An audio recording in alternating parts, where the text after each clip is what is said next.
Assalamualaikum warahmatullahi wabarakatuh. Saya akan menjelaskan mengenai cara kerja enzim dan perbedaan antara aerob dan anaerob. Enzim adalah senyawa protein yang mempunyai molekul besar. Terdapat beberapa enzim yang hanya terdiri dari polipeptida dan tidak memiliki kandungan gugus kimia selain residu asam amino. Akan tetapi, ada enzim lain yang membutuhkan tambahan komponen untuk aktivitasnya. Komponen itu disebut dengan gugus prostetik. Gugus prostetik merupakan ion atau molekul yang dibutuhkan oleh beberapa enzim untuk melakukan proses katalis. Di mana gugus prostetis ini bisa berupa molekul anorganik atau kofaktor seperti ion Fe2+, Mn2+, dan Zn2+, atau berbentuk molekul organik kompleks koenzim, seperti misalnya vitamin B1, B2, B6, niacin, dan biotin. Koenzim tidak akan terpengaruh oleh pemanasan atau bersifat termostabil. Banyak sekali enzim yang terdiri atas bagian protein dan bagian lain yang bukan protein. Bagian protein enzim disebut dengan apoenzim, di mana bagian ini terdenaturasi oleh pemanasan. Enzim yang strukturnya sempurna dan aktif, bersamaan dengan koenzim atau gugus logamnya yang disebut dengan holoenzim. Enzim sendiri berperan untuk membantu metabolisme, jadi sangat penting untuk tubuh manusia. Selanjutnya, ada cara kerja enzim. Ada dua teori mengenai cara kerja enzim, yaitu teori gembok dan kunci atau lock and key, dan teori kecocokan terinduksi atau induced fit. Yang pertama, ada teori gembok dan kunci. Menurut teori ini, suatu enzim hanya bekerja untuk satu jenis substrat saja yang akan berikatan pada sisi aktif. Enzim diibaratkan sebagai gembok dan substrat diibaratkan sebagai kunci. Enzim bergabung dengan substrat, membentuk kompleks enzim substrat. Substrat diubah menjadi produk, kemudian lepas dari enzim. Yang kedua, ada teori kecocokan terinduksi atau induced fit. Menurut teori ini, kofaktor atau aktivator enzim akan berikatan dengan sisi allosterik dengan cara mengubah bentuk sisi aktif enzim agar dapat mengikat substrat tertentu. Substrat kemudian diubah menjadi produk dan lepas dari enzim. Enzim dapat digunakan kembali untuk substrat berikutnya.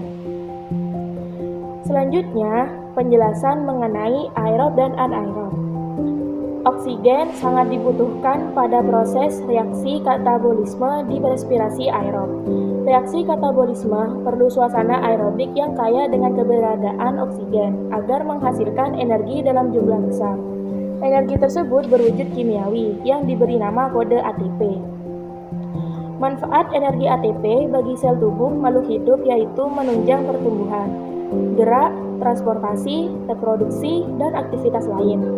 Besar energinya mencapai 36 ATP. Dalam respirasi aerob terdapat 3 tahapan yang terjadi, yaitu glikolisis, yang kedua siklus Krebs, dan ketiga transport elektron. Ketiga tahapan ini memberikan hasil reaksi kimia yang berlainan. Proses dari ketiganya seperti berikut. Glikolisis merupakan proses pemecah molekul C6 atau glukosa yang menjadi senyawa asam pirufat. Rumus kimianya adalah C3. Siklus Krebs merupakan reaksi molekul asetil, CoA, yang akan memunculkan oksaloasetat dan asam sitrat. Transport elektron yaitu reaksi reduksi atau oksidasi NADH2 dan molekul FADH2 yang kemudian menghasilkan H2O dan energinya berwujud ATP. Selanjutnya, respirasi anaerob. Respirasi anaerob tidak memerlukan oksigen untuk menunjang proses respirasi. Respirasi ini dapat menghasilkan energi dengan cara cepat, seperti yang dialami manusia dan hewan.